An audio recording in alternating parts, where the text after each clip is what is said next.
Hello hello hello hello అందరికీ నమస్కారం. ఎలా ఉన్నారు? బ్రహ్మాండంగా ఉన్నారు. మరి ఈ రోజు రావు గారి రాజమండ్రిలోకి వచ్చిన సెలబ్రిటీ ఎవరు నేను చూసేస్తాను. మరి ఈలోగా మీరు ఈ వీడియోకి ఒక లైక్ ఇచ్చేసి అలాగే మన కేకే న్యూస్కి సబ్స్క్రైబింగ్ ఎవరైతే చేసుకోలేదో వాళ్ళు కొంత సబ్స్క్రైబింగ్ చేసేసుకుని నన్ను ఎంకరేజ్మెంట్ చెయ్యండి. మరి ఎవరు బాబు రాజమండ్రిలోకి వచ్చిన సెలబ్రిటీ? ఓహో, ఓర్సాకి భూములు ఇచ్చారని నిద్రలో నుంచి లేచి వచ్చి మరీ సిదిరి గుండెలు బాదుకుంటా ఉన్నాడు. మరి జగనాయంలో ఎన్నో ప్రభుత్వ భూములను ఆపనంగా కాజేసినప్పుడు ఇతగాడిని ఓరెందుకు పేగలేదేంటో మరి. సరే, అప్పుడు గుడ్డుగా ఉన్నాడు కాబట్టి డిపాజిట్లు రాకుండా ఓడిపోయాడు. పాపం కష్టపడి రాత్రి కొట్టింది దిగకపోయినా మీడియా ముందుకు వచ్చాడు కదా. ఏం చెబుతాడో ఇందాం. ఇదిగో సిదిరి చేదర పుట్టించకుండా ఏం చెబుతావో చెప్పేయి. ఉర్సా ల్యాండ్ గురించి మనం మాట్లాడుకోవాలండి. మొన్న విజయవాడ ఎంపీగా మన పార్టీ నుంచి పోటీ చేసి కేసీఆర్ నాని గారు ఆ తర్వాత రాజకీయాలకి విరామం ప్రకటించారు. పార్టీకి రిజైన్ చేశారు. రాజకీయాల నుంచి కూడా విరమించుకుంటున్నానని చెప్పినటువంటి ఆయన చాలా ఆవేదనతో ఒక మాట చెప్పారు. వైజాగ్ ఫర్ సేల్ అని. మరి చాలామంది రిటైర్డ్ ఐఏఎస్ ఆయన కూడా శర్మ గారు అనుకుంటారు, ఆయన ఆవేదన వ్యక్తం చేశారు. అనేక మంది మీ జర్నలిస్టులు కూడా ఏంటి అన్యాయం, ఊరు పేరు లేని కంపెనీకి 60 ఎకరాల భూమి అప్రంగా కట్టబెట్టేస్తారా అని చెప్పి నాకు అర్థం కాదు. అబ్బో, సూర్యుడు సూటిగా సెగలు కక్కుతున్నాడే. అర్ధరాత్రి పడుకుని మెట్ట మధ్యాహ్నంగా లేచావా సిద్రి? అబ్బా, నీ మాట అంటే మాటే. ఎంతటి గంభీరమైన గొంతు. ఏంది నీకు అర్థం కావట్లేదా? ఏటది? కంపెనీలకు భూములు కేటాయించకూడదా? ఎవరికి? ఓర్సాక? చాచా, అసలు మడిసి అన్నాక కళా పోషణ ఉండాలి. లేదంటే మడిసికి గొడ్డుకి తేడా ఏటుంటుంది చెప్పు. ఆ భూములు ఇచ్చింది ఆట పాట డాన్సులకు కాదు సిద్రి, ఉద్యోగాల కల్పనకు. అదంటే మీ జగన్ రెడ్డికి బొత్తిగా తెలియదు కదా. అంతేలే, కొత్తగానే ఉంటది. కాజేయడం, కమిషన్ పేరుతో దోసేసుకోవడమే కానీ ఉద్యోగాలు ఇచ్చే కంపెనీలు ఎంకరేజ్ చేసిన చరిత్ర జగన్ రెడ్డికి లేదు కదా. నీకు అన్ని కొత్తగానే ఉంటాయి. సర్లే, మ్యాటర్ ఏంటో చెప్పు. మీడియా వాళ్ళు ఘోషిస్తున్నారు, మేధావులు ఘోషిస్తున్నారు, ప్రజలందరూ కూడా ఎక్కడికక్కడ అడుగుతున్నారు. ఆ ఉర్సా క్లస్టర్స్ అన్నటువంటి కంపెనీకి అపరంగా మీరు ఎలా భూమి కట్టబెట్టేస్తారు అంటే ఇంతవరకు ప్రభుత్వం స్పందించాలి కదా. ఆ కన్సర్న్ మంత్రి ఇదిగో మేము చేసినటువంటి వర్క్ ఇది అని స్పందించాలి కదా. వాళ్ళు స్పందించరు.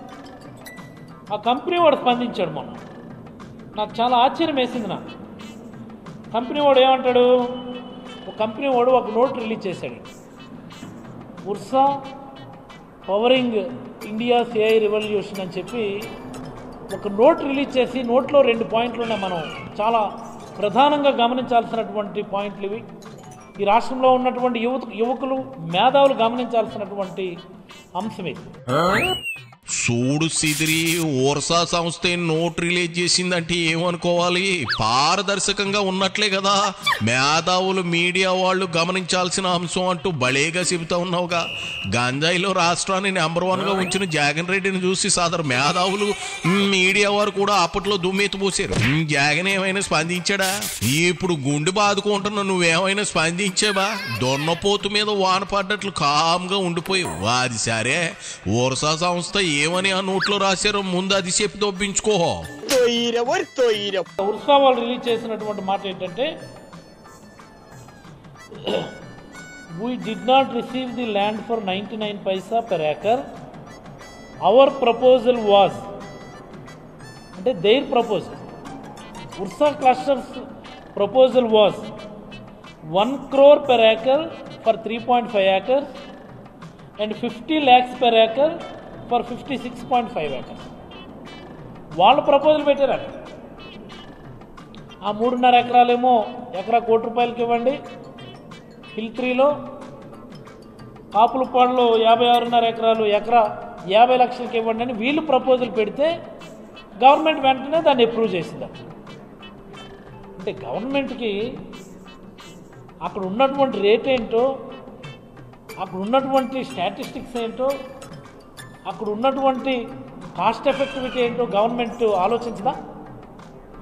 మరి 99 పైసలకి ఎకరం భూమి ఇచ్చారు అంటూ మీ జగన్ రెడ్డి ఇంతేసి గొంతేసుకుని గావుకేకలు పెట్టాడు కదా, కాస్త నువ్వైనా చెప్పు. అది 99 పైసలు కాదు తొగ్లక్ రెడ్డి, ఎకరం ₹1,00,00,000 చొప్పున 3.5 ఎకరాలు, ఎకరం 50 లక్షల చొప్పున 56.5 ఎకరాలు తీసుకునేందుకు సమ్మతమే అంటూ ఉర్సా కంపెనీ స్వయంగా ప్రపోజల్ పంపిందని మీ బాస్కు చెప్పు అప్పలరాజా. వాళ్ళ ప్రపోజల్ పెట్టారని నీ ఏడిపోయిందట. భూములు బేరానికి ఎట్టి రియల్ ఎస్టేట్ వ్యాపారం చేస్తుంది అనుకుంటా ఉన్నావా కూటమి ప్రభుత్వం? అక్కడ కంపెనీలు పెట్టేందుకు ప్రోత్సాహకాలు కావాలి కదా. మీలాగా కాయ రాజా కాయ అంటూ సౌక బేరాలు ఆడాలంటే అయ్యే పని కాదులే సిదిరి. ఆయన కంపెనీలను ఒప్పించి మెప్పించి పెట్టుబడులు పెట్టించడం ఓ ఆర్ట్. అది జగన్ రెడ్డికి మచ్చుకైనా లేదు, బాబు గారికి మొండిగా ఉంది. అదే ఆర్ట్.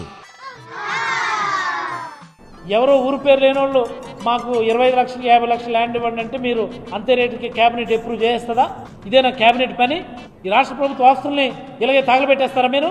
రాష్ట్ర ప్రభుత్వ ఆస్తులు ప్రజల ఆస్తులు ఇలాగే తగలబెట్టేస్తారా మీరు?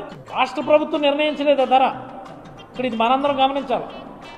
వాళ్ళు ప్రపోజ్ చేశారు మాకు ఈ రేటుకి ఇవ్వండి అంటే రాష్ట్ర క్యాబినెట్ అప్రూవ్ చేసింది. ఎప్పుడైనా ఇది విన్నాం? ఇది మనం మాకు ల్యాండ్ కావాలని ఎవరైనా ప్రపోజల్ పెట్టుకుంటారు, మాకు ఈ రేటుకి ఇస్తే మాకు కంఫర్టబుల్ అని అనుకుని అంటారు.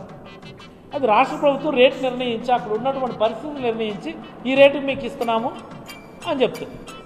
వాళ్ళు ప్రపోజ్ చేశారంటే వీళ్ళు అప్రూవ్ చేశారు.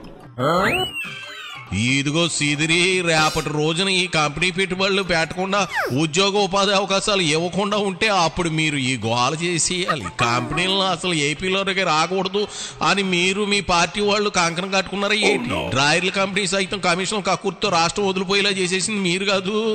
మీకు జనం బాగుపడి పచ్చగా కలకల్లాడితే నచ్చదు, కళ్ళల్లో నిప్పులు పోసుకుంటారు. చీ చీ చీ చీ చీ చీ. సరే, జగన్ ప్రస్తుతం ఆడుతున్న డ్రామాలపై ఒక కామెంట్ చేసి ఇక బయలుదేరలే అప్పలరాజు. ఇంతకంటే దౌర్భాగ్యం, ఇంతకంటే డ్రామా, ఇంతకంటే బంధుప్రీతి, ఇంతకంటే దోపిడీ, ఇంతకంటే దౌర్భాగ్యం ఈ దేశంలో ఎక్కడైనా ఉంటుందని నేను అడుగుతా ఉన్నా. జగన్ కు బంధు ప్రీతి ఎక్కడ ఉంది అప్పలరాజు? సొంత చెల్లిని తల్లిని రోడ్డు మీదకి నెట్టేసినాడు. అలాంటి సెంటిమీటర్లు ఉండవు. ఇక దోపిడీ అంటావా? నువ్వు అన్నట్లు యథేచ్ఛగా చేసుకున్నాడు. దేశంలోనే ఏ సీఎం చేయనంత దుర్మార్గంగా చేసేసాడు. ఈ 2 పాయింట్లు నువ్వు చెప్పింది కరెక్టేనయ్యా. ఇక సార్లే ఏళ్ళు. ఇదిగో ఊరకే జయబ్రాండ్ల మధ్య తాగకు, మురుక్కాలలో పడిసేయి. దాచుకున్నట్లున్నావు కదూ, ఆరోగ్యానికి అపాయకరం. ఎళ్ళిరా సిదిరి, ఎళ్ళిరా.